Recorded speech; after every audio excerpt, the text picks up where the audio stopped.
Oh, we are apparently jumping to that back table. Oh, okay. So yes, I was incorrect on which twin it was. Yep. This is Omnitel. Another Omnitel at the top tables. Omnitel, yeah. So I guess Show and Tell came back out to play, guys.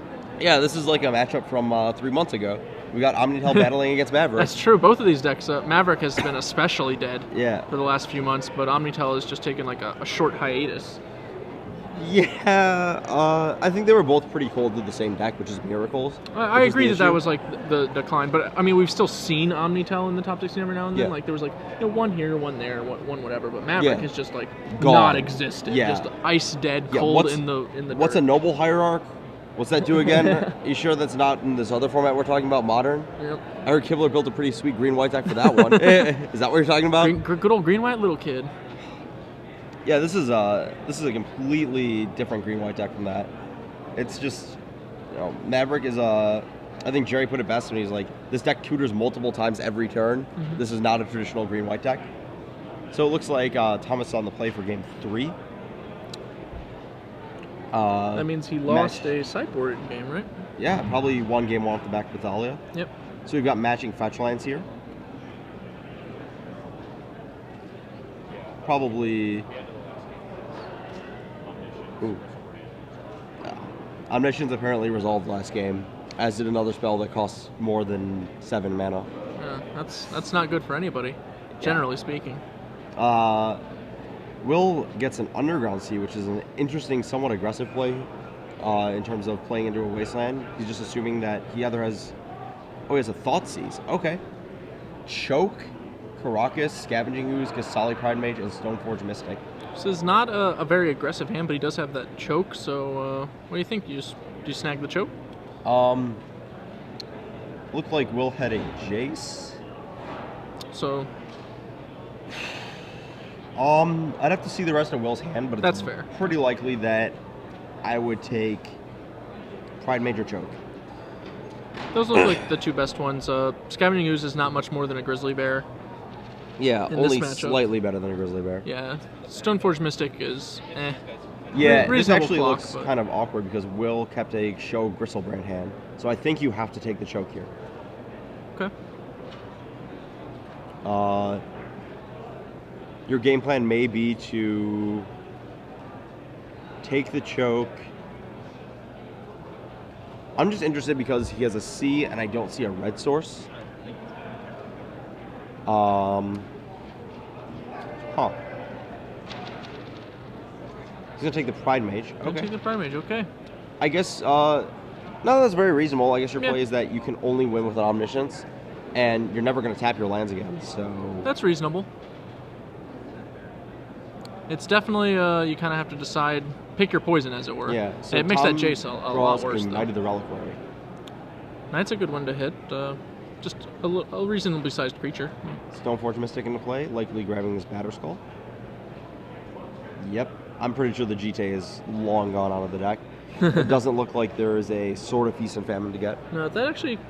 It kind of makes it interesting to me that he kept it in at all then at that point. I don't know. The Stoneforge? Yeah. Yeah, it's kind of a threat. That's not really that good of a clock. Yeah, I feel like it'd be easier to just board out that package than whatever. It feels like, yeah, when you play Stoneforge Mystic, it's kind of like you played 2 Grizzly Bears, or like a Grizzly Bear and a Call of the Conclave. Yeah. It's 5 power, but it's not a... It's 5 power, it doesn't really start attacking right away. Yeah. It's going to get Thoughtseize. Oh, he's another Thoughtseize. That might be why he took the Pride Mage. Ah, so maybe he is planning to cast some spells. Oh, that'll turn his Jace back on if that is the case. Yeah. Guess he's gonna brainstorm first? Yeah. Okay, so he does have red, Burning Wish, Emrakul, Volk. Okay. That's a start. We're going to be a little brainstorm locked here. Yeah, we don't have a shuffler, and we don't really have a way to get through that Caracas yet, so we're just going to have to kind of take the beats as they come. Yeah.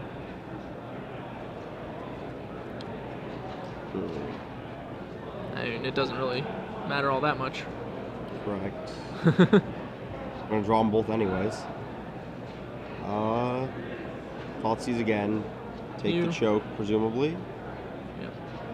Because if you take the Batterskull, he just plays the Knight. It doesn't really matter which threat he actually plays. I kind of wish that we had taken the choke the first time, though, now, because then we would now be free to take the Batterskull. We aren't, because you actually have to win with an Omni because of the Caracas. Yeah, I understand that. But, I mean, it's just Batterskull is going to put us on a faster clock than Casali Pride Mage. Well, the Casali Pride Mage being in play stops the Omni, though. I mean, stops it? I mean, well, I guess... Yeah. Yeah, you're right. That's reasonable. So, like, you have to take the 2 actually interactive cards here and try to the only way you could really beat the Pride Mage is finding 2 Omnis. Yeah. And then casting an Omni off the Omni is the first thing you do. Right. Which is a perfectly fine way to start. Shaking my head over here. Oh, ho, ho, ho. I mean, if I saw everything, what's better than seeing everything twice? Yeah. Do we... Let's see. Thomas's other cards were a Scavenging Ooze. So the correct play is to play the Knight here.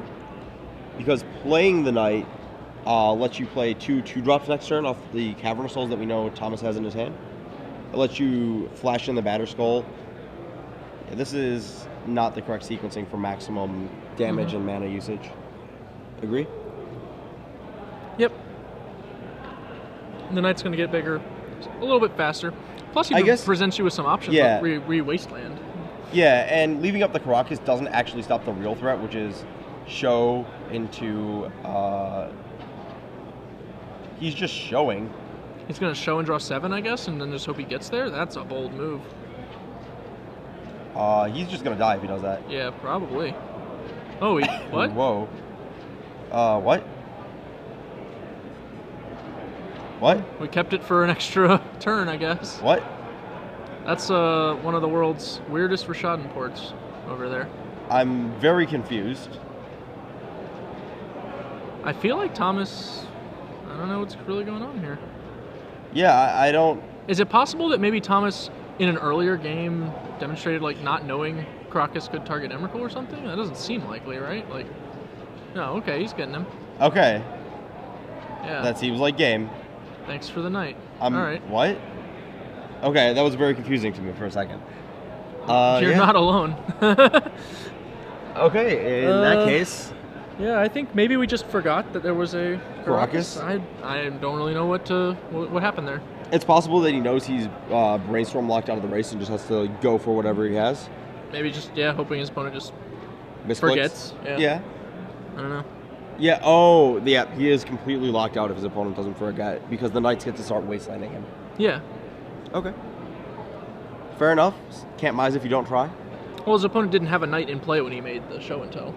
Oh, yeah, you're right. So, that didn't really matter. He had a Knight in play after the show and tell. Really? I don't know what really happened here. Yeah, I think the Caracas was just missed. Happens sometimes. Sure. It's been a long day. Agree. Long 2 days if you were here yesterday. It doesn't look like he was getting there anyway. He wasn't going to get to play his... he was drawing his Jace, or he was going to hit 4 lands to play his Jace this turn. So the board state, had he not gone for that show, would be like just the Batterskull and a Summoning Sick Knight, right? So you can play Jace and then either Brainstorm and see if you had an Omni. Try and hit an Omni, and that's about it. Yeah, Bouncing doesn't really do he'd be anything. 3 cards deeper to get out. Okay. Well, that was